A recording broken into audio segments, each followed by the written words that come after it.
Nyakora Mugejwanga dakika en prario kodaboro tok sadek marokinyi machiegni ahinya yiero TV Maramogi ebedo kodwa etwak e chenro mar mbako romo machakore sani nyakango mol kanyo saa 5 mar onyango matai okinyi makawuono nyinga Joyce Oduor. Nyakora Mugejwanga okinyi makawuono wadwa twak otudore kod masira mag apaya e thuolo mag jumbe mosekalo masiche mag apaya osebedo mathoth ahinya e pacho kae ka yande motimore machiegni en mano miyo ji maderom 26 nowito ngimagi e kaunti ma Kisumu to ka bas mane giidho ne ogore pinya kata ne oyudo masira mar apaya wang' apaya mano ma Kisumu kochomo Kakamega e gwengego kata e roundabout mano ma Coptic mayudore kaunti ma Kisumu. Kopogore kod mano ji 8 momoko nowito ngimagi e masira mar apaya e gwengego mago maga Korompoi mayudore e kaunti ma Kajiado to ka ne nitiere lori moro mane riembo e ng'we irititi mane tuomore kod nyamburko machielo mane otingo jowuoth. Kata kamano ang'o makelo medruok e masiche mag apaya e pacho kae ka bende kaluore kod nonro mano mar higa mar 2024 nyaka kaluore kod nonro makamano ji 4,748 nowito ngimagi e apeyni ma pacho kae ma en medruok mar 5.2 kipimo kod jogo mano yudo masiche mag apaya kata mano wito ngimagi e masiche mag apaya mano e higa mar 2023 ka thuolo mano mar dweche 6 mokwongo ji 2,000 nowito ngimagi e masiche mag apaya to e dweni mar 8 kende Nyakora Mugejwanga ji 80 osewito ngimagi e masiche mag apaya ma en kwan mag ji mathoth ahinya to yangore ni masiche makamagi inyalo geng'e. Kata kamano ang'o minyalo tim mar mondo mi oked kod medruok mag masiche mag apaya matimore e pacho kae? Mane momiyo okinyi makawuono twak maket kod mae okabibedo godo kenda antiere kae kod welo e studio maro mar mondo mi wapor wach wasumane rieko kachiel kod paro mar neno kaka inyalo tieka kata inyalo duok penya masiche mag apaya e pacho kae. Yena mar mondo mi arwak welo mantiere godo antiere kae kod engineer Opere Nyaroya ma en jalup director manono geche ka NTSA. Oyawre engineer ichiona dokinyi makawuono. Jiyo mbero yawra hinya. Machieg network. Erokamano. Wendo machielo Nyakora Mugejwanga antiere kae kod Godfrey Otiato. Godfrey Otiato en jalonya e arita mar apaya. Oyawre Godfrey ichiona de? Oyawre hinya Joyce achiew maber. Machiegni. Erokamano.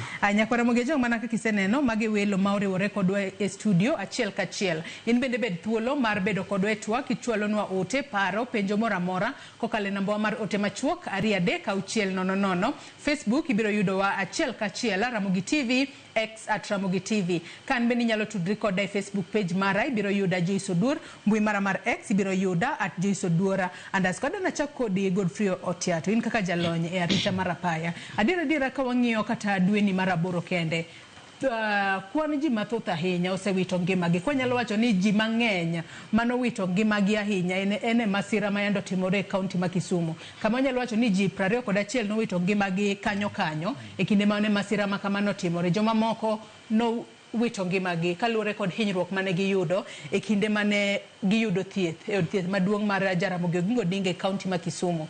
Kata kamano nyalo bedo ni ang'o matimore gi sani moneno ka nitiere masiche mathoth ahinya matimore. Erokamano Joyce, mokwongo iena mondo akaw thuoloni agone Nyasaye erokamano mar miyo thuolo mochako aduogo studio kae kendo mondo wawuo gi jopiny. Mar ariyo ago erokamano ne Joramogi mar miyo thuoloni mondo wawuo gi jopiny e weche mag arita mag apaya. Mar adek kadakaw thuoloni mondo ago mos ne families ma nyocho wito jogegi e yore mag apaya e Kisumu kod kuonde moko kaka Kajiado, Naivasha bende wagonegi mos ahinya. And kaya ang'iyo gini ndi kaka osebedo katimore keche for the past 5 days ndala 5 mokalo wasewito ji moingo 80 ndala 5 mokalo wasewito ji moingo ji 80 to mae ndi timore mana nikech negligence mag joma riembo geche sana keche king'iyo research mar NTSA wacho ni 85% mag accidents gin human error en acho ni ng'ato kokaw responsibility kaka ng'ama ni barabara chon kane adepa ni pod otimore kata sani but kidhi kane wadhi driving school ninyisowaga ni kine barabara to i assume ni ine ng'ama wiye ler jomodong' ikaw gi ni wigiri wigi richo. Koro iyact kaka ng'ama wiye otimore ng'ama wiye ler. Koro mano nyalo contribute a lot gi sani e weche mag barabara. Erokamano. Injinia Opere Nyaroya arwaki e twak in kaka jalup director manono weche mag geche kata nono geche ka National Transport Safety Authority. Adiera e thuolo mano mag higani waseneno ka ji mathoth ahinya wito ngimagi dwe ni kende maraboro mana kwa wawacho odiochienge 4 kende mana kata odiochienge 5 mokalo mana kaka Otiato osewacho ji aboro kata mahayo aboro osewito ngimagi. Un kaka NTSA manono chala mararita mag jowuoth e apeyni ma pacho kae hie unyalo wacho ni ang'o makelo masiche mag apaya makamagi? Erokamano Joyce, an bende adwa riwora kod wadwa kuom timo mos ahinya ne jowa moselalo jogegi kata jogo ma oseyudo hinyruok, kendo wakwayo Nyasachwa mondo mi omi jok mosehinyore obed kod chang, kendo jogo molalo jogegi mad kwe mar ruoth obed kodu. Kao kamano kuom penjo mipenjo kaka wadwa wache king'iyo causes of accident kata masiche mag apaya ka masira moro timore, masira ok timore atima no tuche no timore, en achien en tol motudore mabor. En tol motudore mabor nade? Inyalo yudo kuom ranyisi samoro wang'ayo okoger design mar wang'ayo no gi kanyo no okobedo maber. Koro yudo ka mano trigger number 1. Inyalo chako yudo ka gimachielo ng'ato okoluoro traffic rule, samoro overtake ka kuom ranyisi accident miwinji wacho kaka ma Korompoi ginigo mano timore Korompoi. Koro yudo ka ng'ato kaka owacho samoro ng'ato enemo onindo e tije mar riembo, samoro onyalo bedo mechanical, samoro gari ni wuon gari okosetimo ne gari service, samoro okosetero gari e inspection. Koro gari ni is not mechanically sound mondo mi obede wang'ayo. Koro yudo ka en tol motudore ma ok en ni en achiel no. Samoro ng'ate mano oninde tich oninde tich ma owinjore otim maber mar riembo ok pay attention malongo. Koro yudo ko kos e chen samoro kata in mani yonge itoto gachi rito maber inalate gachi tiyudo ka ng'ato nikech osefel mondo mi otim responsibility mare, koro imbe onywandie e chandruogno. So yudo ka collateral damage kata gima no ok owinjore yudori. So in brief gima wacho ni ka accident otimore en a chain of events. Mondo mi ogeng' accident nyaka you break that chain of event. Chain of event no onyalo bedo broken e yo machalo nade. Katiyo kod ranyisi wang'apaya mano ma Kisumu kochomo Kakamega e roundabout ma Coptic kanyo. E kinde mano winjo kata kaka joneno wuoyo, joneno wacho ni gache mathoth luarga kanyo kaluore kod kaka oket roundabout makamano. Matinde ni kanyo nyalo wacho ni en design mar barabara ema kinde mathoth kelo accident makamano. Kanyo seyo ng'a nikech ji ne wacho ni ma ok masira mokwongo motimore kanyo. Geche osebedo kaluar kanyo. Kanyo iseyo ng'a Opere kapodan kuom. Erokamano ji wacho ni ogwang' iseyo to iseyo gweno iseyo.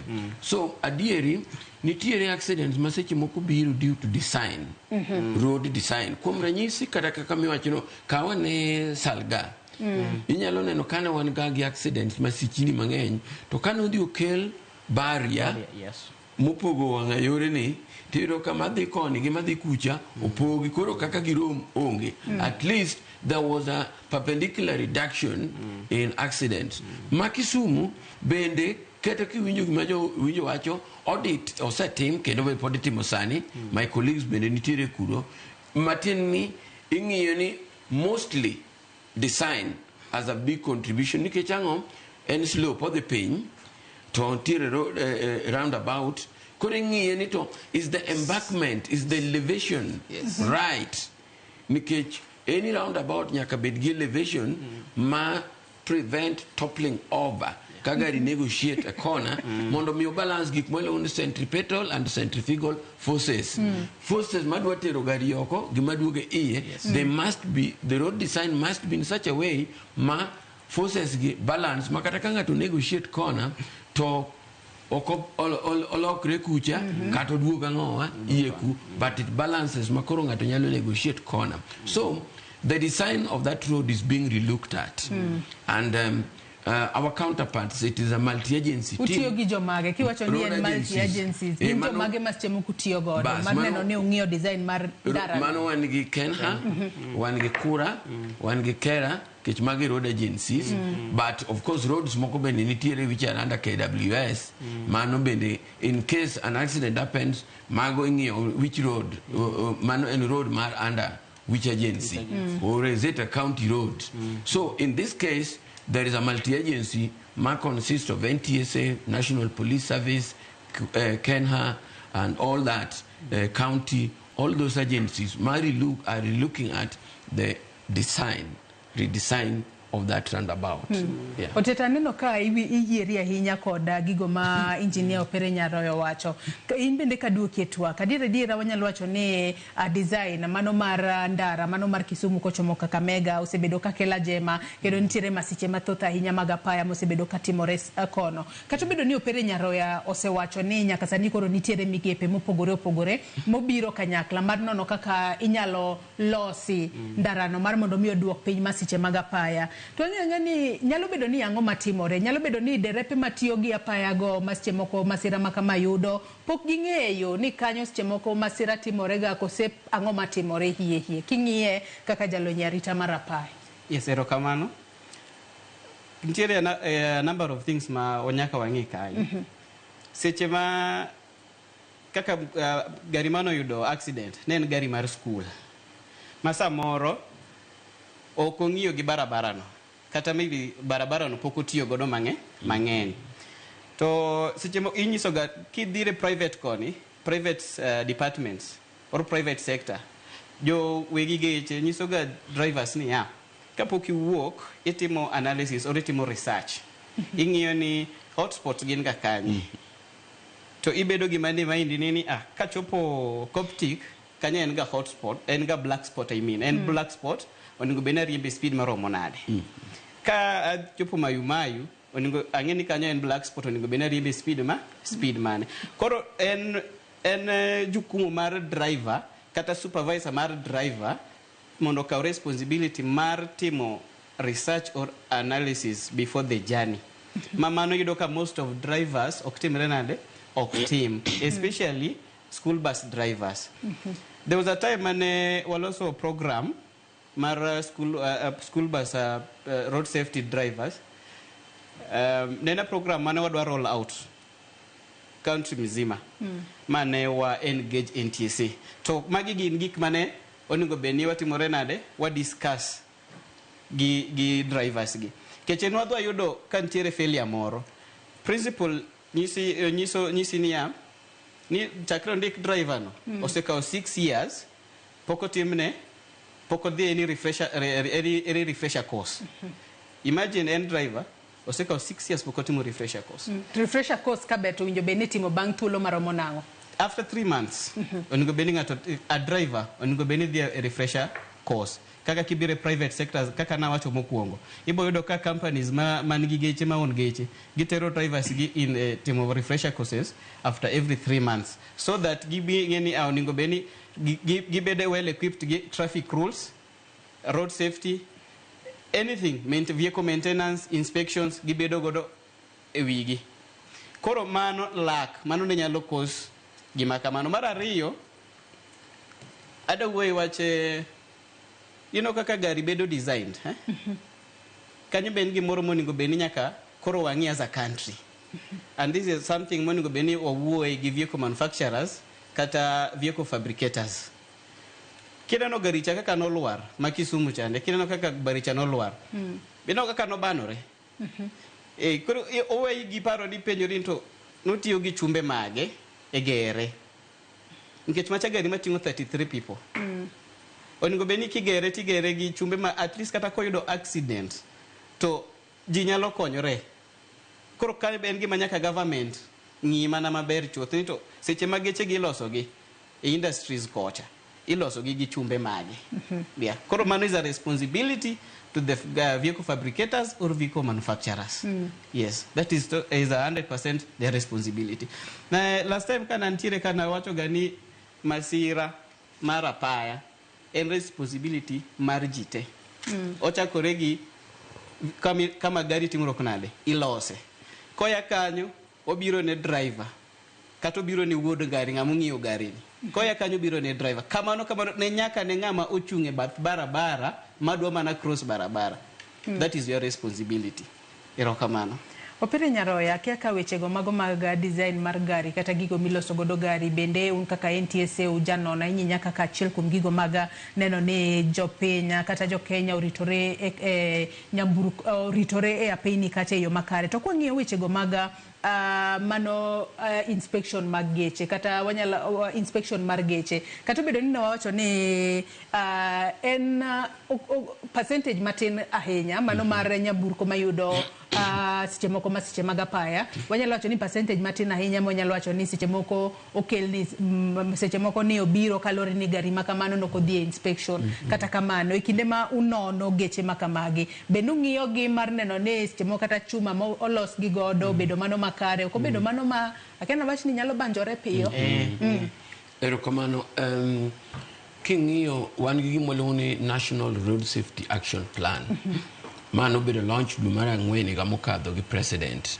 A National Road Safety Action Plan onyiso okenge ma sirikal oketo mondo mi one ni masiche matimore apaya magwa odok piny kuom quinquennial period e higni 5 ma chakre higa mokadho nyaka higa 2029. Aya kuom king'iyo mano bende koriwore kod mano wan gi gik mwaluongo ni pillars yani sirni mag safety on roads.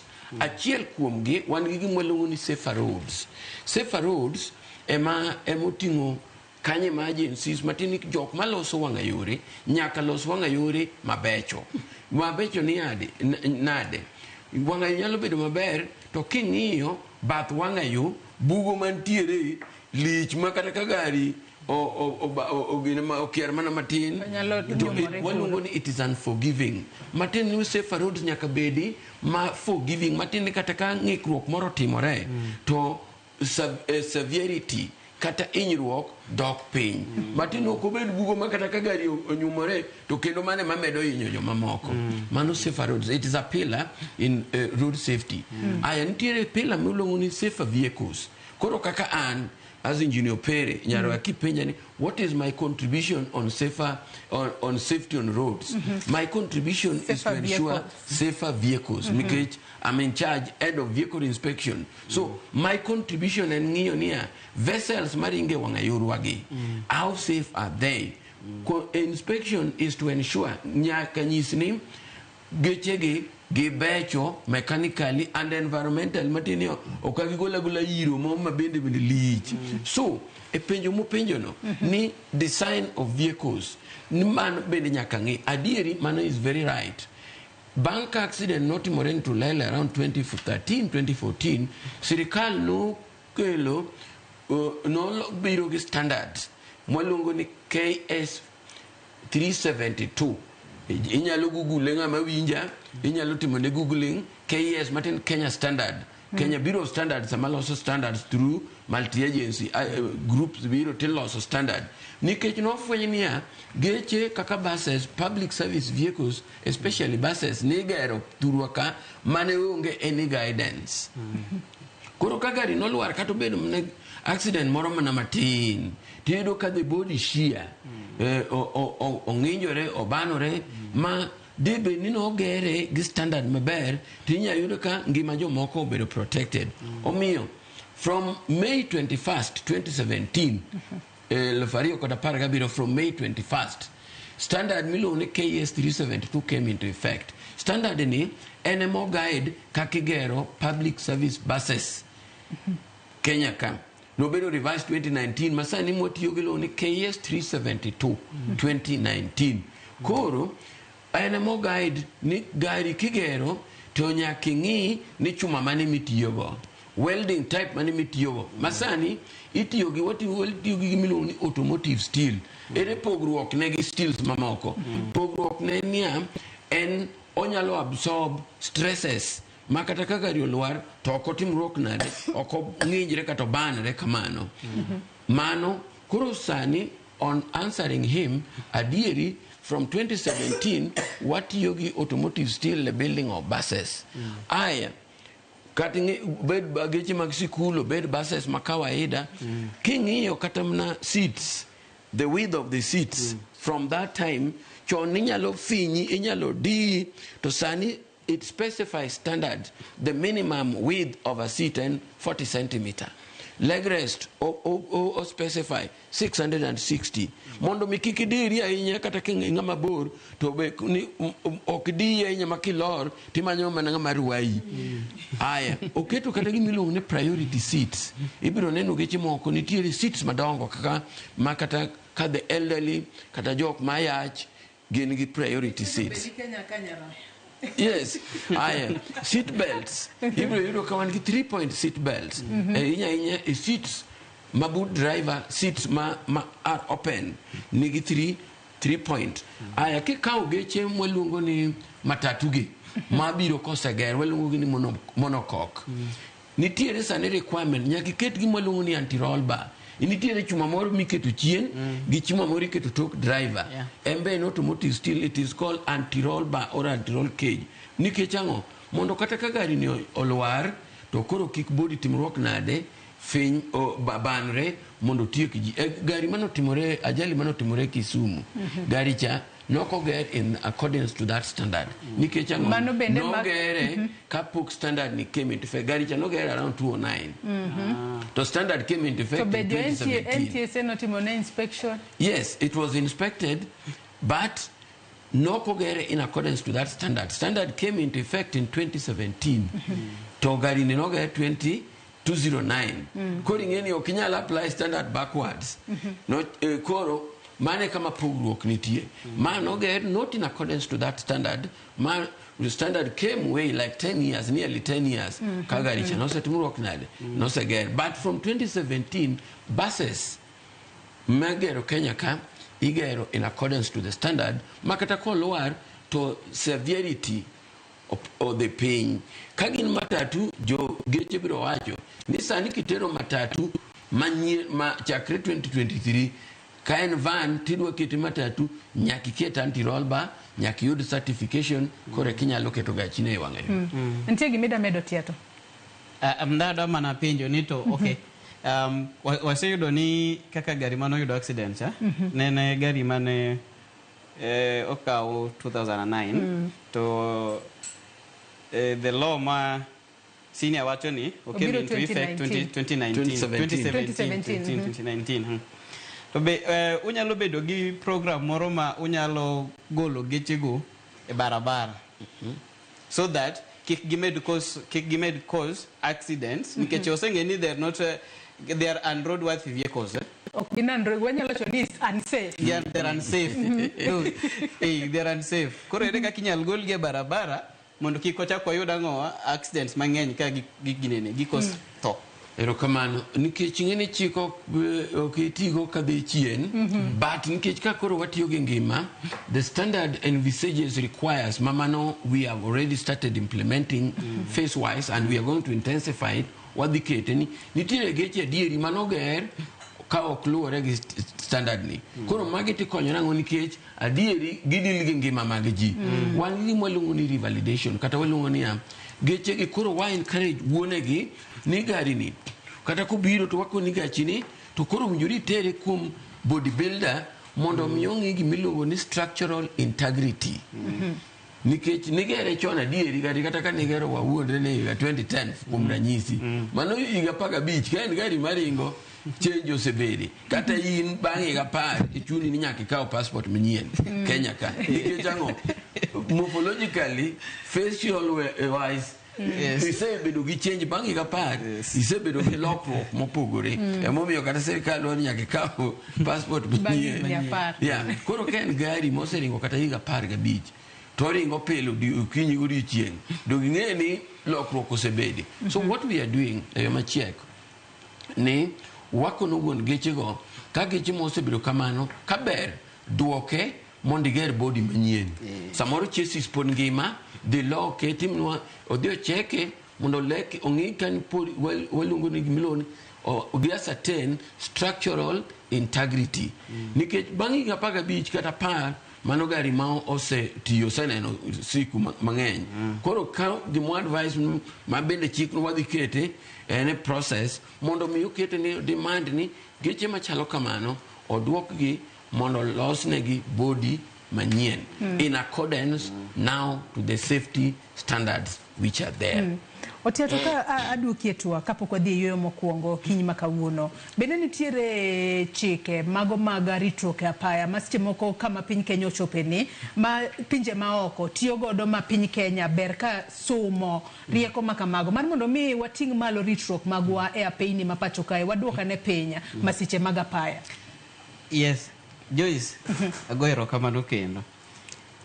Na neno chik moro jo UK tiyo godo, tapani gin achiel kuom gik ma kokel Kenya ka to nyalo konyowa. Kineno trucks mag UK kaka ogergi, tok truck nitiere screen maduong', the entire tok truck nitiere gi screen. Screen ni nyiso ng'ama gari maya chien otang'o ne mbele kaka mbele chalo. Koro kapok overtake to ng'iyo screen ong'iyo ni mbele ler koso kotimo nade oko ler. Ma konyo mostly okonyo ga gi overtaking kapok i overtake gari nyawadu man mbele. Ikuongi seng'iyo ni mbele kacha chal nade. Kidwa overtake calculate distance ma gari maya mbele cha gima gin kaka idwa timori nade idwa overtake. King'iyo most of accidents matimore sana gi private vehicles e piny waka gin reckless overtaking. Ok ging'e ni mbele chalo nade. And then gimoro be apani watimo moko ber ka ng'ato ideno ka in gari ma in driver in gi gari mbele to ng'ato dwa overtake tineno mbele kaka mbele chalo. Ang'o ma moni miye signal? Wakonyre uru e barabara. Mi ng'ani signal nyise ni Mbele ok ber. Na diere moko na yudo accident gi apiko, noting'o apiko gi kijana moro. To ne nitiere apikni ariyo mane luwo bang'wa. To apiko mane chien mogik ne biro gi speed ne dwa overtake. To wan nodwa go kona mondo watimre nade wayae barabara wadonj e gweng'. To ng'ama ne nitiere immediate person mane bang'wa okwere ni bana gimidhi timo ok timre nade ok dhi nyalore. To keta wich matek nochwadowa ma en notur didek. Wato agoni Nyasaye erokamano ni wan kata ng'ama noting'a nokotimore nade nokotur. Koro konyruok ailano kiseneno ka ng'ato dwa timo gimoro mok ber tin mbele give a warning. Yes, mondo wakony ng'ama ni mbele kata wakony jok maya bimbeli kocha ni wakonyre uru e barabara mano dhi konyowa. Opiri nyaro overspeeding e achiel kuom midhiero makelo masiche mag apaya nikech kata masira manotimore manomiyo ji 8 wito ngimagi e gwenge mag Korompoi kaunti ma Kajiado en kalure kod lori mane ringo e ng'we irititi kata ne overspeed manotuomo nyamburko manoting'o jowuoth kendo kata mane nitiere kod ji e iye momiyo jogo wito ngimagi. Overspeeding niere kaka wanyalo tieke e apeyni magwa mapacho kae. Ang'o minyalo tema mar mondo mi gari mora ko overspeed seche moko ondamo mikaone bedo mager maka driver paro ni mano e kuma mimiyo ng'ato to odhi e speed moro mane piny mok nyal cause that impact nikech adira kata gari ka overspeed impact mare bedo maduong' ahinya makata kit kaka gari no banjore obedo ga marach ahinya. En adieri ni ng'we irititi bende makelo midhiero maduong' ahinya e masichni mag apaya manogo Kenya ka. Ni accident biro timore lakini kotimore e speed mapiny pogruok nitiere ka en gi speed mamalo. Achiel kuom mikakati ma sirkal osetimo ma bende wa enforce ma bende waseketo en gimno ni speed limiters. Ni public service vehicles gi commercial vehicles commercial vehicle mine ton adek 30-48 kilograms mateni en ton adek sorry game public service vehicles matingo ji abiriyo nyaka bed kod speed governance ma en gima watimo mondo mi wang'ukie ng'we erititini wang'ukie ng'we erititini to kanye ma podi yudo ka chandruok nitie ke jomoko ka gisedhi to gichako gi tampa to waketo chik matek makwa kaka mano no wadwa ng'iyo data ni to gari ni ne ringe speed mane kendo kwa yudo kano kaka ng'we irititino ikawo ne atua kata ka en drive obedo suspended moko chako riembi kuom kinde malach so yo mane mwatiyogo mondo mi wageng' ng'we irititie wang'a yorewa watiyo kod gima lone speed governance nitie mwaketo mine requirement nyaka iketie gachi commercial and public service vehicles mondo mi juriembi. Another thing nitiere road signages adieri kaka wadwa ni wacho kidhi e driving school nitiere gik mikoni niya kata bed mana wang'a yo moyieni niya riembi kilomita 100 per hour to kochopo centers machalo market centers schools to kilometer idwaro ni duoke 40-50 idwoke piny nikech kuondego are highly populated nyaka idwok speed piny koro magi kata kiweyo mana speed governor magi gik mar automatic ma jo riembo nyaka ng'e ni kama chopeni speed limit en adi koro kiriembo kaka gari manyocho tumo ina coach cha iriembo arido mar mayu okinyal riembo hata ideally okinyal riembo kilomita 70 per hour machen mana kamila ke ilak mana kongongruok idhi mana mos to kikete ng'we irititi to kato bed mana ni ibiro kelo chandruok nikech nitiere bends bende so eyo machiek ma kwayo road users nikech road users oting'o jatielo oting'o jandiga oting'o ja mkokoteni oting'o jadhiang' maywaye gi gimoro waduto te wan kod responsibility mar ng'eyo niya section mantiere mar yoni ang'o mowinjore otimre kijariembo ng'e ni section no oyie maximum speed en adi kichopo e centers to speed piny kaluwore gi kaka owinjore kwatimo mano and we be obedient a lower traffic rules mano wabiro geng'o masiche man necessary ng'eni seche moko wamiyo ji tho kapo kinde gi pok nochopo ji jawacho niya Nyasaye manong'eyo Nyasaye to ng'eyo adieri to ok ni Nyasaye manochano chieng'no ne mibiro tho nitiere thoge moko maseche moko wakelo kapok kinde mane Nyasaye oketo be ochopo so waduto wabeduru jok maluwo traffic rules ka en speed wariemb kata mana jo geche mag wegi private vehicles ma ok dwar speed governor gin bende manyaka ging'i rules nikech accidents mang'eny wuok kuom gi nikech en ong'e ni ok odhi inspection kech pok wachako negi koro riemba wang'e speed limits road signages kaeto kwa luoro mago to wabiro geng'o masiche mapaya gi percentage mamalo atoka podwa ntiere mana kaka nderni magwa nitiere adiera otiato ang'eni gino machielo mabende kelo masiche magapaya wanyalo wacho ni en poor lane discipline nikech yudo ni nitiere apini moko adiera kit kaka kata atpaya no bedo marked seche moko ng'ato kuwinjo be ni overtake kanyo tiyudo ni jo derepe moko wigi tek en koneno ni ndara ler to dhi to seche moko kia gimari mbele ere kaka derepe matiyo koda pini magwa inyalo puonj mar mondo mi gi maintain lane discipline kata kamano makna parano gi kanyi ngisani wakaw yoyo madundo nyakora mugia jwang med chwalo ote magi abo bedo kasomo gi e kinde modhi mbele ko twak marwa kikidhi mabor.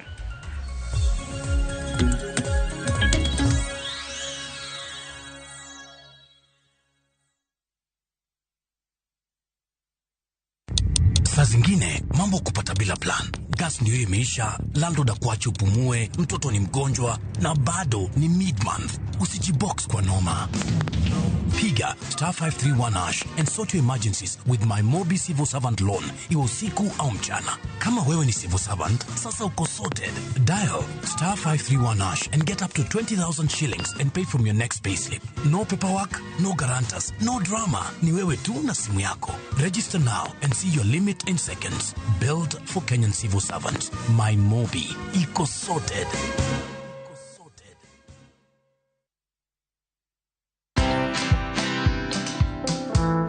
I believe that the opportunities are better today. But define your niche, make sure you're not desperate, and let your customers know you. Educate them every single day on how you prefer to do it. And it will help you see the world from a different angle.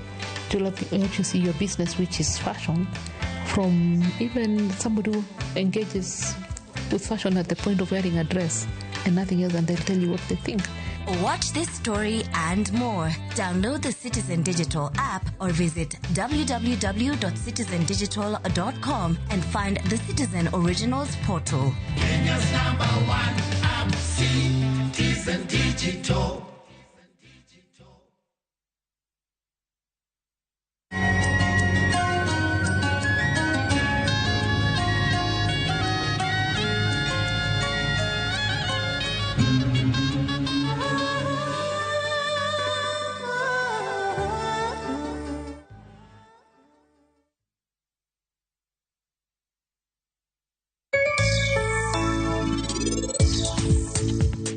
Competition ng'eny nikech iyudo ka kata mana ot mani igero kama deny inyalo paro ni inyalo dhi dwaro e tich, tiyudo ka muhindi bo biro dwaro tich kanyo, seche moko ja China bo biro kanyo.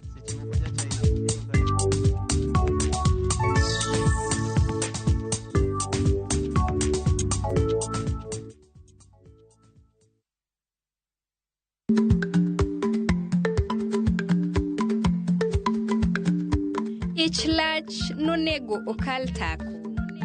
Matiende ni bedo gi miluma mar yako mang'eny nyalo kelo rach.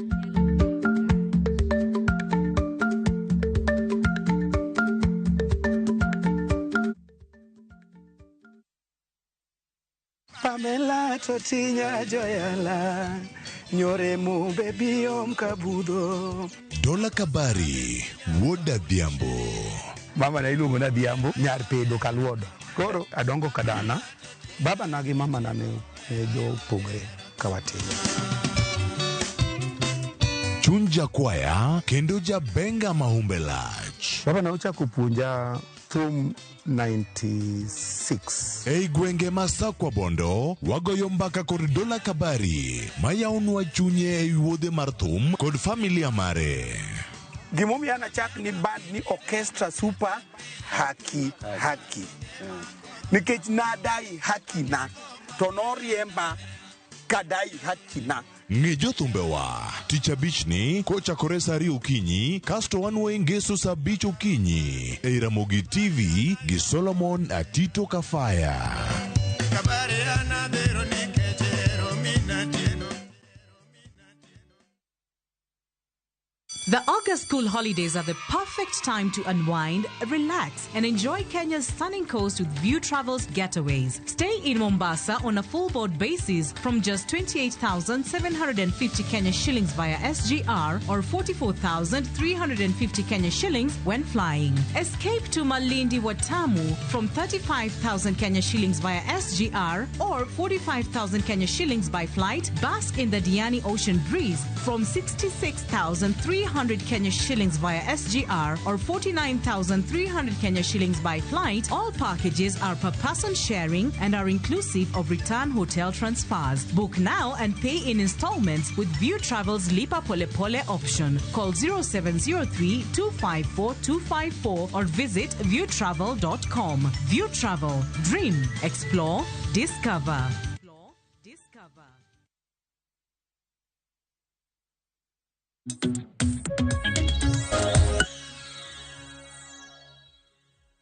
Machiegni kendo nyako Ramogi Ajwang' kendo erokamano ahinya kuom medo bedo kodwa e twak mar chenro mar mbako romo kama twak otudore kod masira mag apaya. Gin yore mage minyalo ti godo e duoko piny kata e tieko masiche mag apaya mosebedo kwaneno ka thoth ahinya e pacho ka mosemiyo jo Kenya mathoth ngimagi ong'adore nus kendo apoya nono kokale masiche mag apaya. Kaponi e kitudri kodwa gi sani antiere kae kod Wela Rio, Godfrey Otiato, jalony arita mar apaya kaachiel kod injinia Opere Nyaroya, mano jalup director no man manono geche ka NTSA. Kapok ne wadhi yweyo tiato nitiere paro mang'isi ni makna wechego mago maga poor lane discipline ka chiel kod dangerously overtaking inyalo tiek wechego yo machalo nade ka wang'eyo ni wechego mag poor lane piny moko beda marked maber to ja Kenya ok dwa ng'iyo mago makare.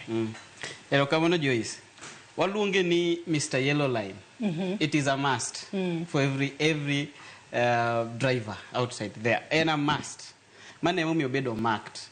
Kapok you overtake, ikwongi ng'iyo ni mbele chalo nade. Koro Mr. Yellow Line to is a must. Jo drivers magwa mag Kenya sana sana mag matatu. Ei town ka sana sana ei Nairobi ka. Iyudo ka chikni ok ging'iyo ahinya. To kaendi wadwa kwaye sirikal sana sana NTSA gi traffic police mondo gikonywa ne ka. Keche last week ka nineno ni nitiere gari moro en mar achiel kuom jok madongo e Kenya ka. No make en social media, no make gi kamera. En social media. Ko otan kamoko ningo beno timore nade? Otan e Thika Road. Otan ka woni beno ko timore nade? Okoningo beno otan. Ogo tan, ogo kona. To kanyo onge mark mar manyiso ng'ato ni inyalo go kona. And they don't care. Kendo go dhi maber. The same gari. Okotieko 1 week. Ogweyo japiko Jogo Road. To pod ene barabara. Onge action mosekaw ne kata chiel. Koro law enforcement and slow or it is lacking or jok matimo law enforcement boluoro wegi geche jog geche monyalo wacho ni gin hukahu e pachoka. Exactly. Gin hukahu keche let me tell you a matatu industry sana sana Kenya ka especially Nairobi jok ma o invest ahinya gin joka hukahu ma okinyal wacho gi walungo gi ni untouchables. Okinyal gi overtake e barabara kaka gidwaro. Ginyalo timo anything, any nasty thing ko e barabara to traffic police kaka manot manen Thika. Traffic police was there and you can clearly see ni traffic police oneno gimotimo. Oneno is terrified. Gimonyalo timo onge. Koro wakwayo traffic police. Twakwayo NTSA, please intervene e wachni. Intervene kabisa. Mondo wakonyre jobed lane disciplined. Kaen mlolongo jomako koda jamo makore mana maromo nade. Maka mlolongo no. Kechoki onge ng'ama special moloyo jomoko. Kani idwa chopo haraka ni chako wuoth chon. Ok ni biro inconvenience je barabara kikosa accidents nikech idwa overtake kaka idwaro. Koro lane disciplines, Mr. Yellow Line is a must. Yes. Opiri nyaro mano bende ma omiya bedo gi paro machielo. Adiera kwang'eyo kata e pinje maoko wechego mago maga ketho chike maga paya, ringo ng'we irititi. Inoga ka kinde mathoth ng'ato ko ketho chike maga paya to nitiere bill ma ikelo ne kata ng'ato e dhode. Piny Kenya bende nyalo chopo kanyo mar mondo mi kata masiche maga paya mitimo kod mabiro kalure kod ng'we arititi mabiro kotudore kod koso bedo discipline kata koso bedo gi lane discipline kachiel kod seche moko kata overtaking e yo ma ok ni kare waduok piny. Bende piny Kenya nyalo chopo e kiwango mag pinje mamoko ma ng'ato kokoso kata kisedhi to nitiere mana kaka ibomaki nyaka kata dhodi kacha mar mondo mi gik mwanyalo tieko ngima minyalo resi kokale masiche mag apaya waneka masiche gi orumo. Erokamano aparo ni kwa wuoyo kuom discipline kata luor ma translates to everything ma behavior gimara mara ma wawacho cha ni kata an bende agombo ma ng'ata penjo ni to bo bro chopo okang' ma en saa boru tieno tichopo e intersection mar Wangayo to en traffic light and red to onge ng'ata ma tie tichung manyako lokre be wabro chopo e stage no ma onge ng'ama neni 10 saboro tieno kata biro tieno onge gari mora mora tichung nikech traffic light owacho red nikech thuro kato mano gima mayore ahinya kidhi Ngong Road ka kata kidwa donjo kanisa ka chiemo pod wayudo accident en tan marwa mar dhi to matatu amalo kucha bendo odwa okadho so mane discipline number 1 ma kata kubedo ni en sadi to nikech traffic light osewacho red tichung so in this discipline bende wan kaka jo Kenya what can we do? Of course nitiere mikakati moseketi mwaluongo kata ni point demerit system king'iyo the new speed king'iyo the new digital DL driving license mago gina tuwa ma oseketi in place ma wadhi mwabiro chope matini kitimo makosa point ni dhi mana piny iteri mana piny odhi mana piny kochope kiwango moro tibedo suspended idok e school to fine bende ibedo fined ma serious ma king'iyo fine migoyi nikech ni over speed tiwacho ni oyo wawe arengi e speed mowinjore timruok nade obedie gik machalo initiatives machalo instant fines mago the government is already we are working mondo mi gibed actualized nitiere ndalo mano tem gi chien kucha to there were hitches here and there tidwa ni gibed refined maber makoro kata komaki kuom ranyisi omaki Bomet ne dhi Mombasa omaki ni over speed ibedo fined instantly then ibedo warned ni koro make sure ni obey the speed limit nikech one thing which has been found ni samoro maki kata Bomet tidhi Mombasa maki Tuesday tikoni ni duoge court Bomet Thursday koro igo machiemo niya igo tamsi ni to dang na duogi dogi kore ma wach mono tichene we agol gimo matin mondo wach no timruok nade owe so issues kata strategies machalo instant fine point demerit system mago are already in place are going to be actualized very soon mondo mi bed gi discipline mondo mi ogeng'i weche makata soya mag wang'ayo gini mondo mi waduok masiche magapaya piny. Thank you. Oteto ka duki twaka e kinde mwadhi mbele wechego mago manyalo wacho ni gin mag road safety awareness. Eri kaka wanyalo balance road safety awareness koda seche moko keto chike magera magapaya mar mondo mi oloka ni kit derepe manitiere e apeyni magwa. Kar road safety awareness ka en gima sirikal kata NTSA oningo beni obed kanyakla gi all stakeholders to gibiro gi road safety awareness ma inyal tim publicly inyal tim gi bus stops inyal tim gi parks kaka mantiere inyal luong ji on a weekend ilongo drivers to gitimore nade ipuonjo gi on the road safety gima ginyalo timo koro en gima aparo ni NTSA oningo beni okel stakeholders together.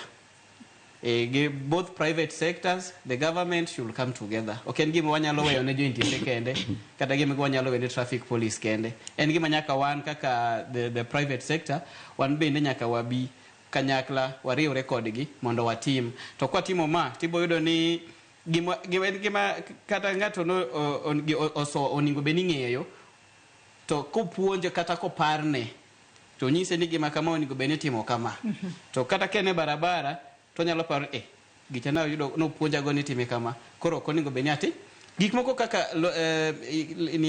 gik moko kaka yellow line, yes, lane discipline gin gik moko mako parne ngato gin seche moko gina negligence mako parni keche kata mumo wacho ni parne guru kata gitimore nade kata ging'eyo ma Petro mokuongo achiel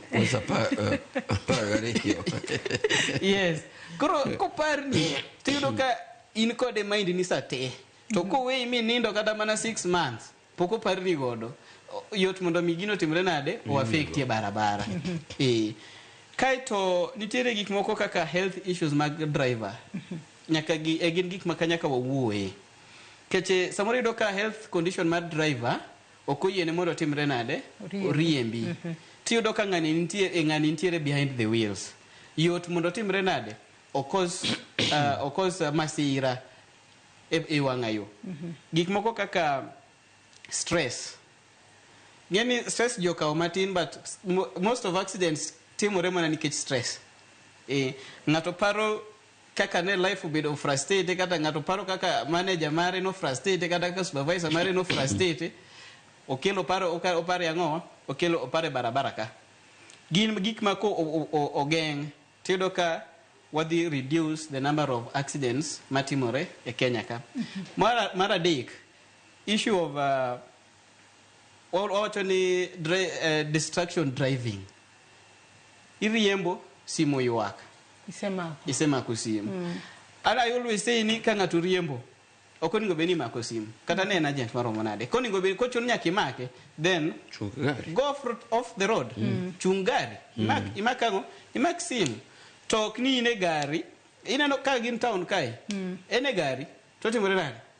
Ogo sim. Kori iwacho ndonga. Ere ka kodwa concentrate sim, to dwa concentrate barabara gigeche mabiro kata madwa overtake kata joma cross.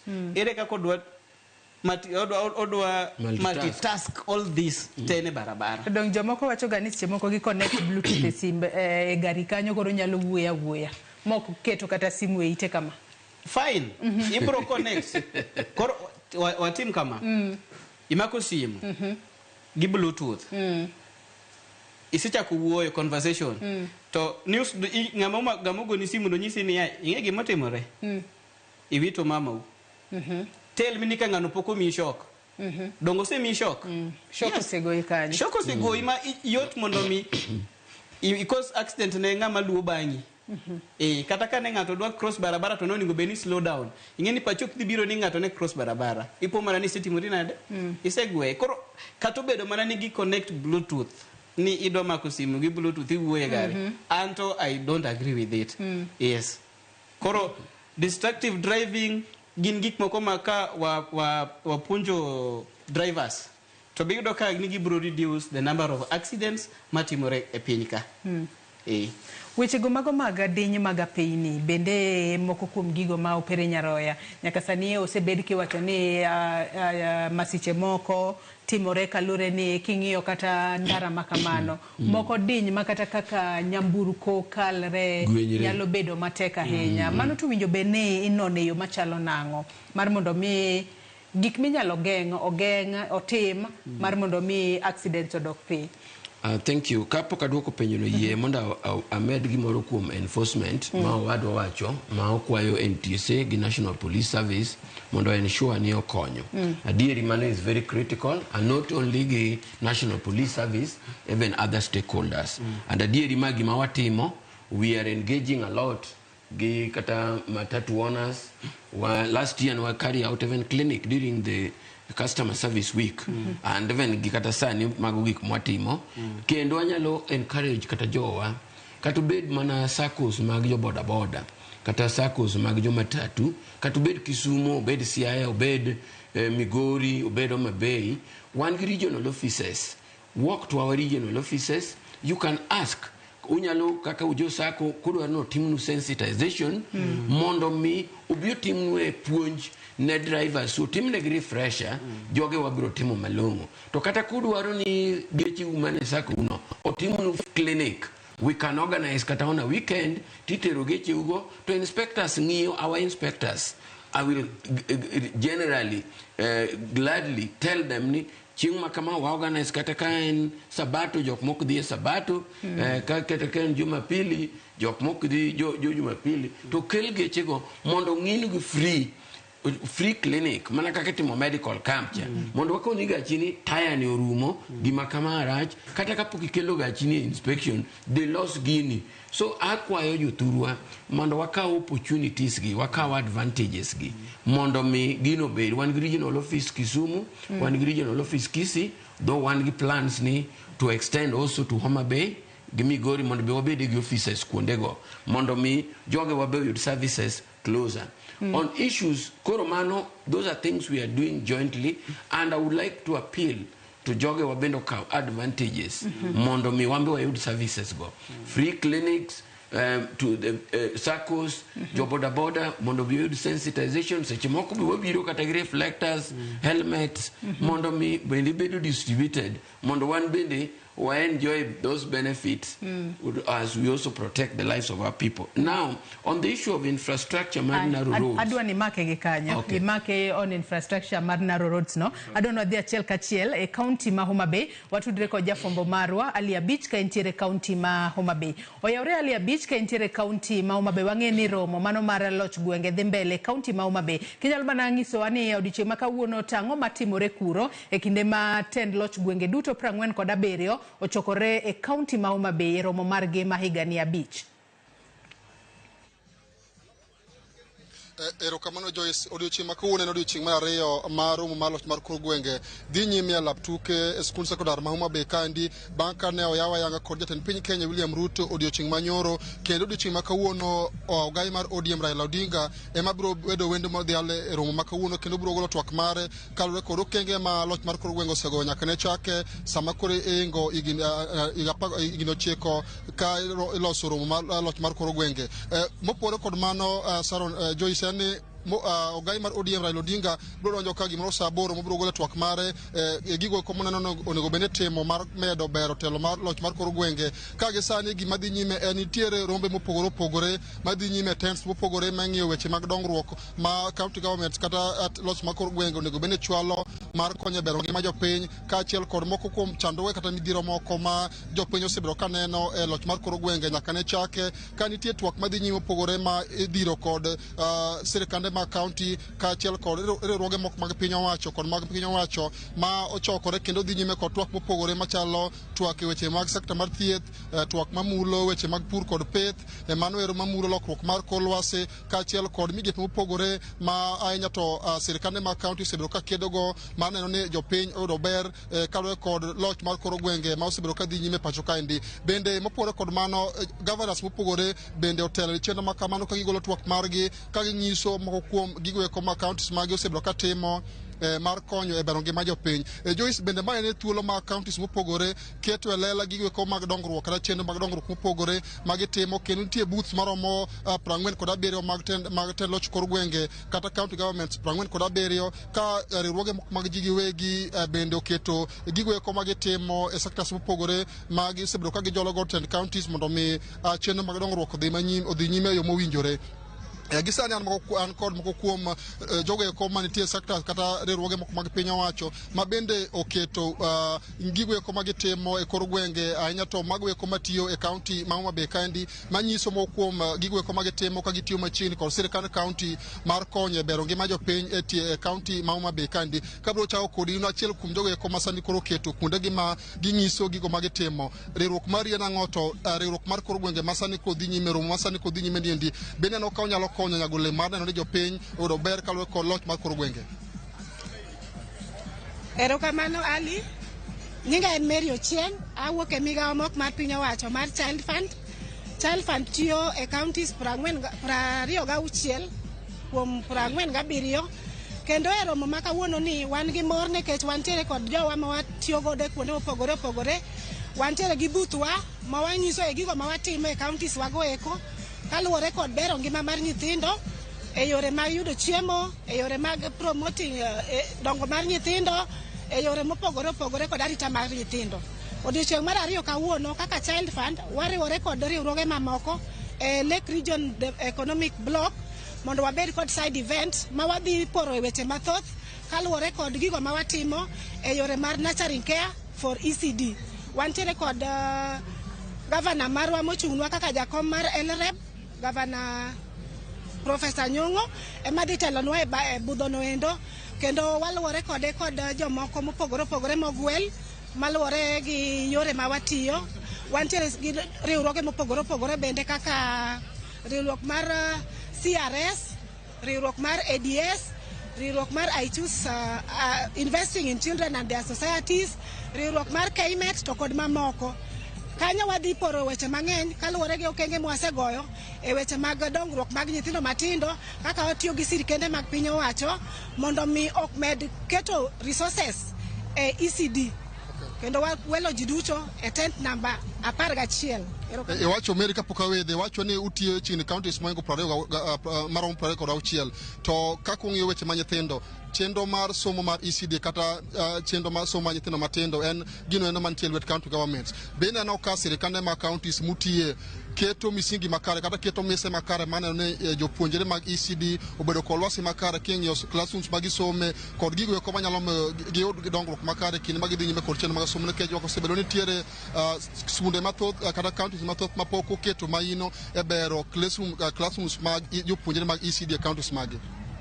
Ere kamano Ali, anyalo wacho ni nyaka ne chak loch mar kor gwenge gik mang'eny osetimore e bero alwasi ma nyithindo matindo somoe to kata kamano pok wachopo kare kuma onego wachopie kech wayudo ka kuonde moko pod nitiere counties mogera gera klase to jopuonje pod tin, pod nitiere counties maonge gi classes moromo, pod nitiere counties maonge kod jopuonje moromo, maonge kod gige tugo moromo makonyo somo mar nyithindo.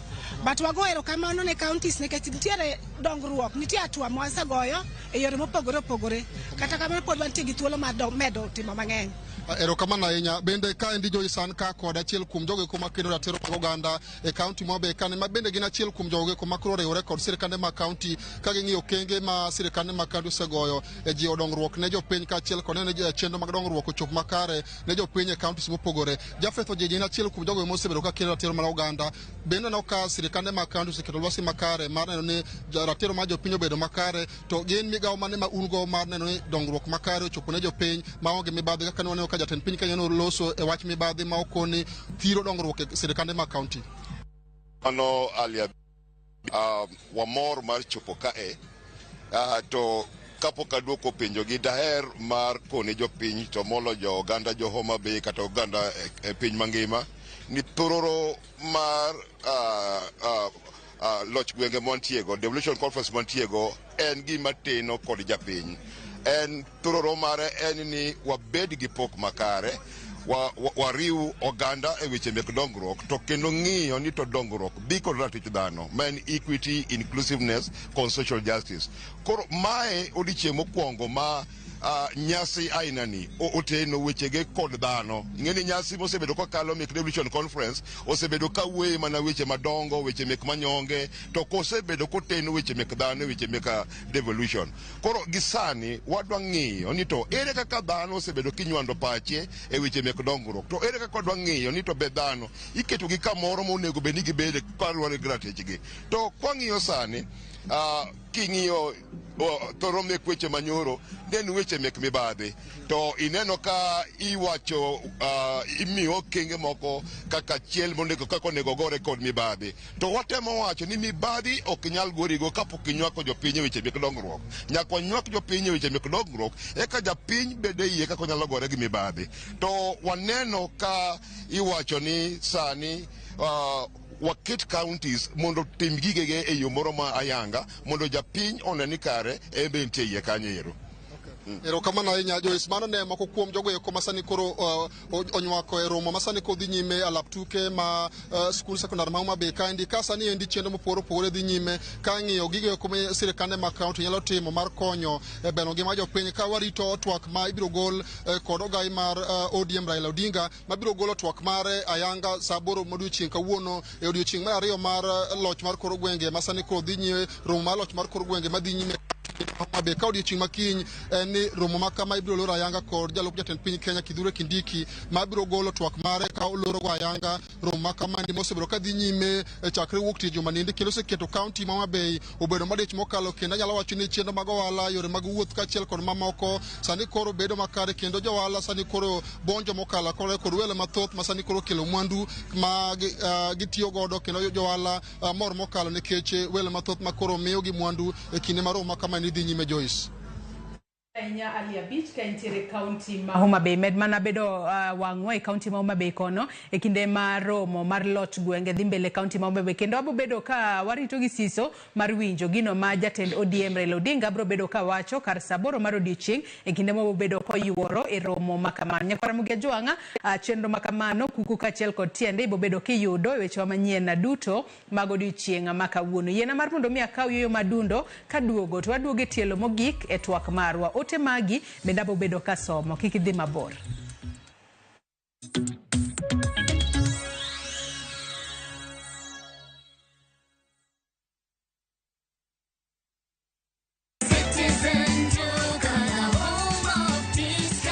This week, save big on...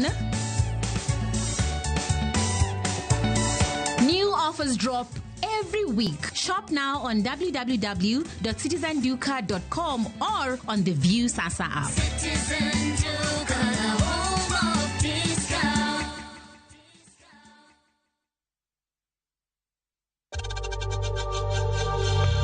discount. We know times are tough, so save money by buying airtime from M-Pesa to any network with zero transaction fees. Dial *487*2# and get your airtime PAP with zero transaction costs. Be in Japur mag kothe kaka bando, bel kata kal.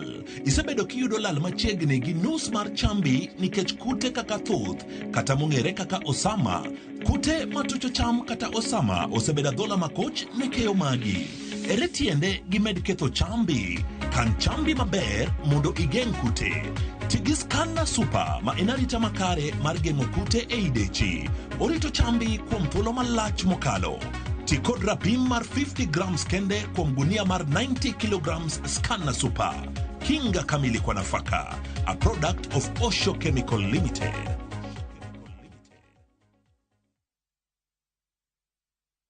Introducing Wigo, your trusted ride. The ride with the most reliable, verified, efficient, and transparent drivers. With fabulous cashback incentives for passengers, each trip on Wigo feels like an upgrade. Download Wigo from Play Store or App Store or SMS Wigo to 20425 and ride with confidence. Wigo, let's go.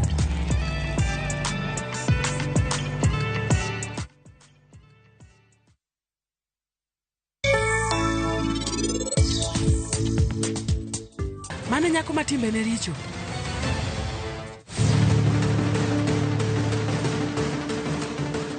Nyathina, abiro chopo Chandigarh saa 4. To wachna ne gimoro.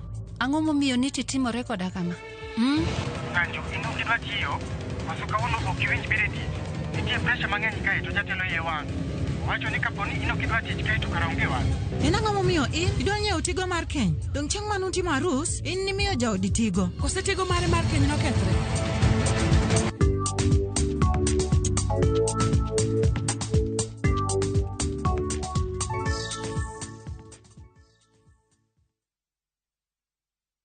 Looking for the perfect getaway?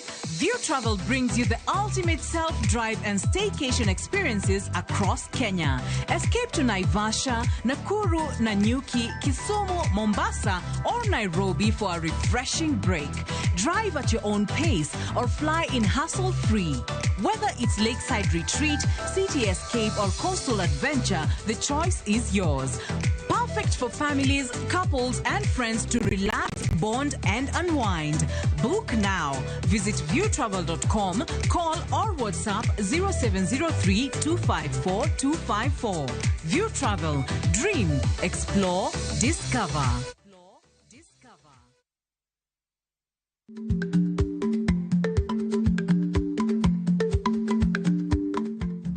Icha gweno to ichao gwang'. Matiende ni, kapok ing'ado bura ewi wach moro amora, kuong inon ng'ama rach.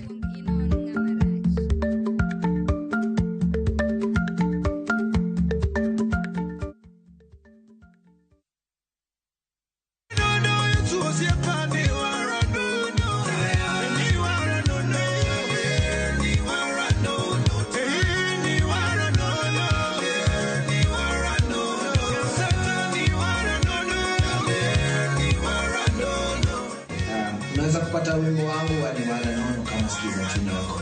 All you need to do is to dial *811 *343#. Asante. Pamela Totinya Joyala Nyore mu baby om kabudho Dola Kabari Woda Dhiambo. Mama na iluongo na Dhiambo nyar pedo kalwodo. Koro adongo kadana. Baba na gi mama na ne jo pogre kawatiyo. Chunja kwaya kendo jabenga maumbe lach. Baba na uchako puonja thum 96. Ei gwenge masakwa bondo, wagoyo mbaka kod Dola Kabari, mayaonwa chunye ei wuodhe mar thum kod familia mare. Gimomiyo nachak ni band ni orchestra super haki. Nikech nadai haki na, to noriemba kadai haki na. Ng'e jothumbewa, tich abich ni kochakore saa 2 okinyi, kasto wanuoyo ngeso saa 5 okinyi, ei Ramogi TV gi Solomon Atito Kafaya.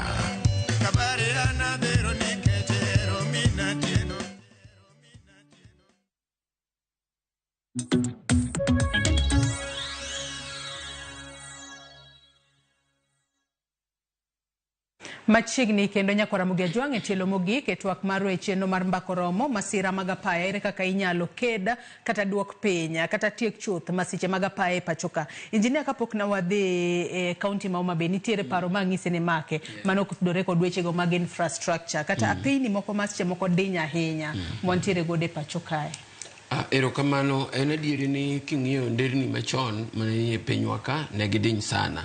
Kuom ranyisi kikaro kata yo mane a Kisumu kadhi Sirare, ne en very narrow. Mabe akia kaka jowa ne survive wang'a yore ka. Lakini kata kamano, sani iyudo ka ng'eny wang'a yore go oyawgi. Kendo oyawgi madongo ma kata ka geche gwenyore to onge wich bar ahinya. Adieri, the state of the road bende nyalo kelo masira e wang'a yo. Kawanga yo denya hinya to kata ka truck biro kata koting'o kuoyo to kata ka mibani rie kata kijandika kata jatielo tiyudo ka onge. Mano bende adieri ne en achiel kuom chanzo mane kelo masirni e apeyni. Kata kamano ng'eny nderni kata jo wabro yie ni sani to ng'eny nderni oyaw itemo yaw gi Kenya ka kendo e wang'a yore mati gero ok ger nigi ne geche kende. Igero negi ne jowuoth duto. Iyudo ka nitie section moketie bath yo, okete line mano jotielo nyalo chiedhe. Japiko to winjoro oti gi main highway nikech it is motorized. Kuma jotielo chiedhe no ema jo apiko moko duto. Mako kore mwaluongo ni discipline manyaka koro bedie. Kor jondiga gi jotielo winjoro bed kando. Kata king'iyo ngongro kuom ranyisi ka nitiere kar jondiga.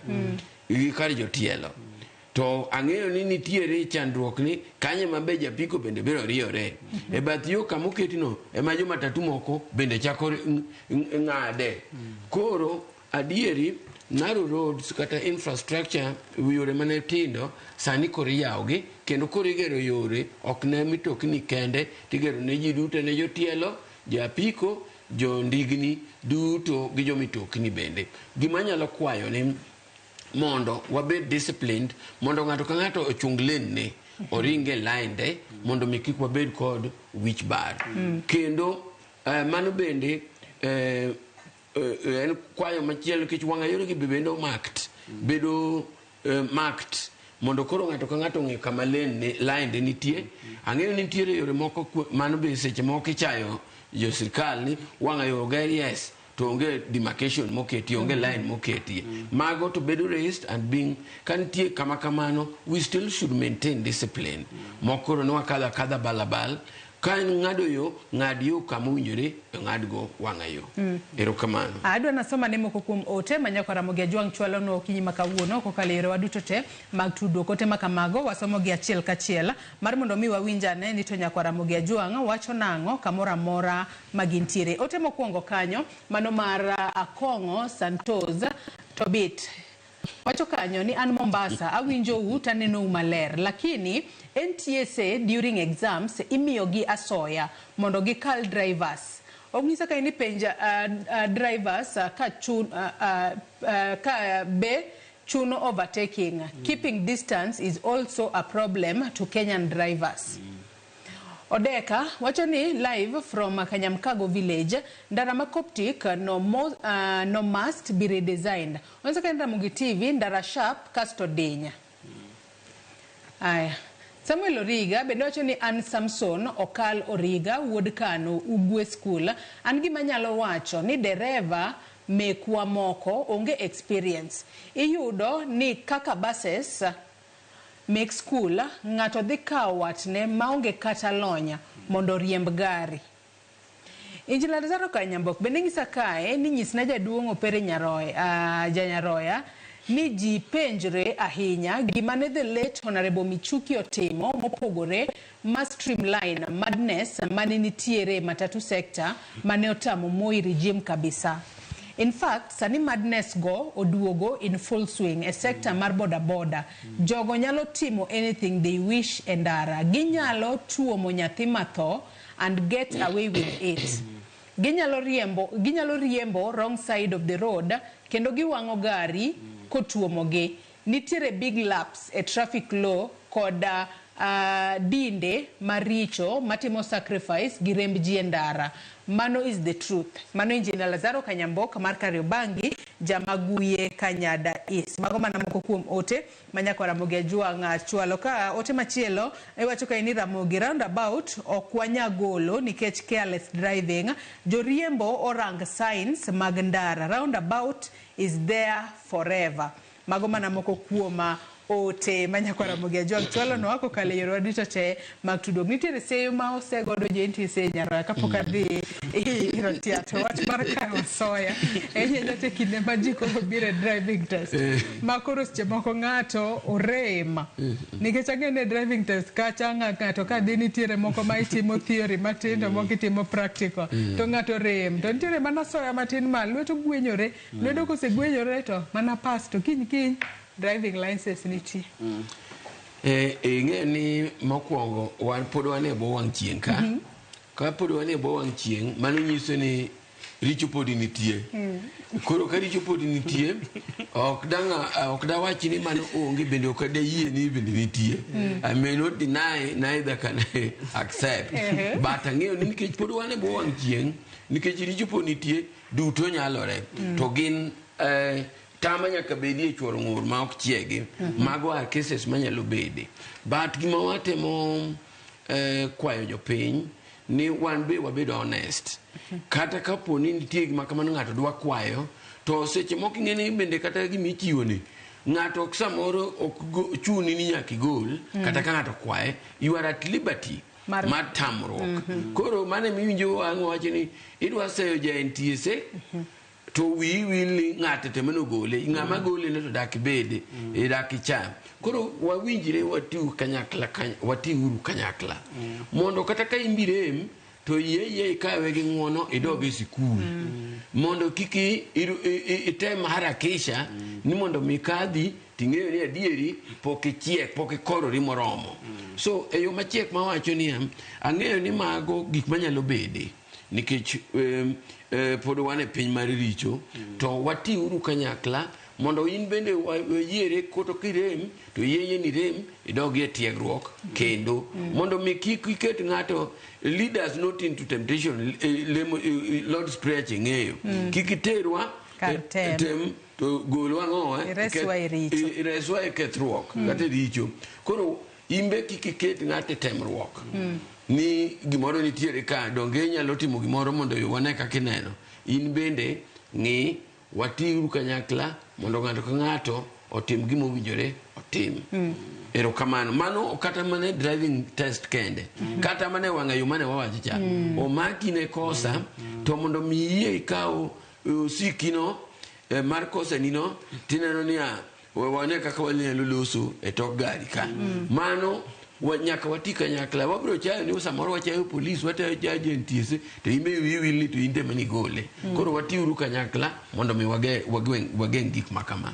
nikech adieri sami compromise ng'ato poko korore e driving obro wuok kanyo odhi riembo kata Uber kata odhi riembo matatu to noko korore moromo koro neno kaka chain mar problem ochakore gi kuomi kacha to obedo multiplied kaito dhi keto ne jomoko wang'ayo bende shida mano kuwinjore gi bedo otiati winjo kanyo ka janenwa moro bende oseyo joriemb boda ni gine maseche moko giketho chikni mag apaya to in bende ing'isowa ranyisi mar masira mar apaya manojuki kuom hawi maracha kata kamano wang'eyo ni jogo ma bende tho ahinya e nderni kata e apeyni magwe pacho kae gin jogo mariembo boda kata piko nikech kata ute thieth mathoth kidhi tiyudo ka nitiere kata ward moro ma oket tenge ni magi gin joma oyudo accident mano mar apiko. Joriemb apiko to winjo bed ni keto ritruok machalo nade e apeyni magwa. Kalure ni wanyalo wacho ni gin bende ginyalo king'iyo kwan mag jogo mosetho kalure kod masiche mikelo kod motorbike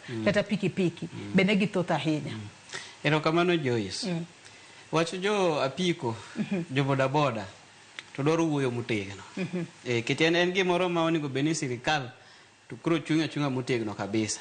Nikech gi cause accidents everywhere in this country.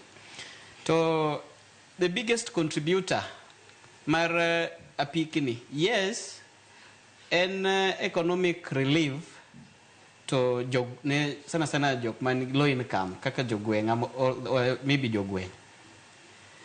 To iyudo ka josiasa tiyo kode marach. Eyo machalo na. Gitiyo kode kama. Iyudo ka ng'ato dwa chung' mbunge. To biro odhi owinjore gi kata driving school moro. To nyiso gi niya, an gi ji 30 kata an gi ji 10 adwa ni migi driving license. To in real sense ng'ani okotimore nade okodhi e driving school. En ng'ama obedo opuonja pap moko mar gweng kanyo. Odhi lap ariyo kodhi mar adek to nyise ni koro iseng'eyo inyalo dhi ndara. Koro seche ma ng'ato omanyo votes cha to biro ni miyauru jomoko mosepuonji kata miyauru jomoko 10 wadwa miya ang'owa driving license. Tiyudo ka ng'ato dwa dhi ochiwo nyinge tango dhi e laps moko ariyo to odhi ni en ombe osetimore nade tiyudo ka driving school no miyo gi ang'owa licenses. Koro iyudo ka jogi gidhi e barabara ni ging'e riembo apiko. But rules they don't know. Sani kiwuok ka idhi e gwenge kaka Homa Bay. Idhi de stage ma Homa Bay kacha. Ing'e jo apikni morwako helmet. Ibo yudo ka 3/4 of them onge kata helmet. Another good example. Kadeno anektheni no jogoro ka no wang City Hopper. Nino kano manotimore. Kano tim analysis. Ja apiko mane gari ogweyo motho gi kanyo ne onge helmet. No kurako helmet. Mar ariyo no overtake gari from the left side. Which is wrong. Koro iyudo ka gine barabara to ok ging'eyo rules, to ok ging'eyo traffic rules. Nikech ma timore nang'o, iyudo ka kaka na wacho cha, politicians nyalo fund gi mapiyo piyo to giyudo ang'owa giyudo apikni. Mar ariyo, sani nitiere nitiere programs mag ilongo gi ni motor finance. Iyudo ka inyalo kawo apiko tichulo mos. Ichulo mos. Koro iyudo ka majority odhi okawo apikni gi. But gikawo apikni gi to ok itergi ang'owa e proper training. Koro wakwayo jok ma miyo jogi apikni sana wan gi a good example matimo this thing in kaka M-Kopa. Aneno ka gitimo mano. I'm forgetting moko, but one is a good example. To wakwayo ni mondo gin kaka kami mar kaka M-Kopa. Seche ma gimiyo jogi pikipiki, gikawe jogi giket piny ma ging'e ni ng'ani is qualified. Makata kodhi e barabara ok odhi miyo traffic police gi jo NTSA ang'owa wich bar gi other road users. Training nyaka timnegi. Gima chielo giero kawo chike lwetgi. There are giluongo gi ni unruly people. Everywhere. Ikawo ja apiko madala, ikawo ja apiko ma Kisumo, ikawo ja apiko ma Nairobi, ikawo ja apiko ma Mombasa. They are the same. Gi behave the same. Gina unruly. Gichalo jomodhi e skul achiel. Gichalo jomodhi e skul achiel. Kata mata monego beni iloso. Kech accidents nyalo timore, kech accident gimo timore within seconds. To kose timore, why wango gach ng'ato? Yes, why wango gach ng'ato? So they also need to be wacho ni onego beni koro gin bende gi behave kaka human beings. Let them live this uncouth behavior. Gibede kaka human beings. Maka gimoro timore, they can solve things amicably. Yes. Hai wasoma ne ote mogik kae mano maro bila shemotho isaka ni greetings Joyce aluotwa kendo amoro isaka ni Joyce chandruok maduong' makelo masira e yo en japenya gari iriembo marach to ji oling' thi moko chiwo pressure ne driver mondo chop gi piyo secondly ji ne oweyo tweyo seat belt alcohol blow bende NTSA ne ogolo e yo odhi mbele kwacho ni jopiny chiwo asoya ne obila after loading their cars and overspeeding. Then ongisa kae ni it's equally important to read the road signs. They act like guide. Poor overtaking on corners and sharp bends tieko ngima apoya ringo matek e slope kata ridore kelo masira jobodaboda chutho gionge puonjruok mar riembo kod rito chike ndara. Ongisa ni masira mathoth mag nyamburko bende ikelo kod apiko. Ongisa ka ni mogik Joyce, it's responsibility marwa waduto mar rito apaya magwa kod geng'o masiche mag apaya. Sirikal bende oyaw yore malach. Mae dhi konyo mathoth e geng'o apaya magwa. Then public sensitization and contact training dhi konyo mathoth e geng'o weche masira magapaya. Ero kama na inya kum otema kamano obila shemotho. Engineer opere nyaroya wach ni mogika watieko. Okay, adwa wacho ni adwa keto disclaimer, adwa mana straighten something mano adwa wacho. Jo siasa ok jo makosa in empowering jo owete kata ginyimine, empowering them through giving them motorcycles. Mano is very good nikech mano is one way mar empowering them economically. Koro empowering them mondo gi acquire motorcycles kata pike, mano is a different thing. Tiyo kode kaka idhi tiyo kode, mano bende is a different thing. Koro kidi changa mano miya piko ni kare no winjoro we abject poverty. Koro gima nyalo kwayo mana joge wania isebedo empowered. Koro tigi gimomino responsibly. Ti kode maber mana kaka wado kwayo niya kata ka ng'ikruok moro bede wang'ayo to samoro yine ma in jakosa, let us be responsible mok ni koro wa olore wir ng'ato ka kich samoro to yine ma in jakosa. So gima jo tendwa timo is very good, empowering people nikech ng'ini motorcycles obedo kaka source of livelihood. To kawe kaka mane tiji rite mana kaka ng'ama rito bank gi bonde kech mane bank ni mane puothi mikayo koro rite riemb responsibly to ka ng'ikruok obede to wabed responsible kaka wadil gi gik makamago. Kwayo mara manyalo kwayo jothurwa mogik en ni jothurwa wariwre uru kanyakla e geng'o masiche mag apaya. Ja undiko mogik no owacho ni jopiny wan bende wakelo makosa. Kidonje gari to gari onge kata gari olil kon jaguon gari mondo luok gari. Kidonje gari donje gari mosepong mo overload ibede sambasa aya ka ina piko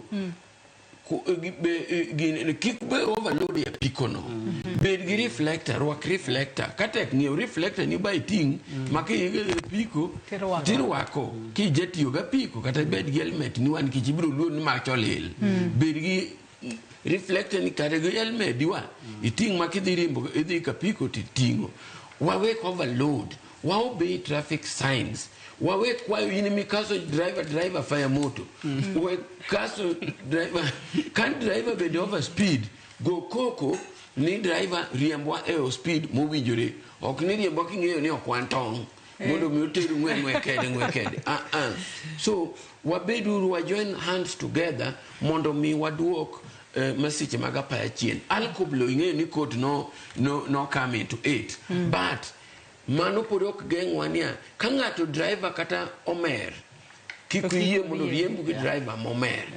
Yimbi ja riembo kik riembi ja piko kata bed ja driver wek riembo ji kise kaw gimoro to yie mondo ng'ate moriembe. Ka kamano wa obey traffic rules to wabiro geng'o masiche mag apaya chien. Erokamano ahinya. Godfrey, wachni mogik watieko mana mapiyo piyo. 30 seconds. Ariwora kod engineer Pere kaachiel gi obila Shem. Yes. Gini wakaweuru as an individual responsibility. Kamoro amora mintiere. Kati wuothe barabara. Kod iuso mana chiemo, iuso mana gige nye bath barabara. Be responsible. Ng'ama riembo, be responsible. Traffic police, be responsible. It is a responsibility of everybody. No puonjwa gi japuonj moro ni brother Georges Palandri, and principal. And no siko nega students ni be responsible. Yes, that's it. Let us be responsible. Yes, yamede ni kai dipo ni nigi wach moro inyalo chopo kumwa through NTSA one social media handles you bed Facebook, Twitter kata X. You can reach us as NTSA.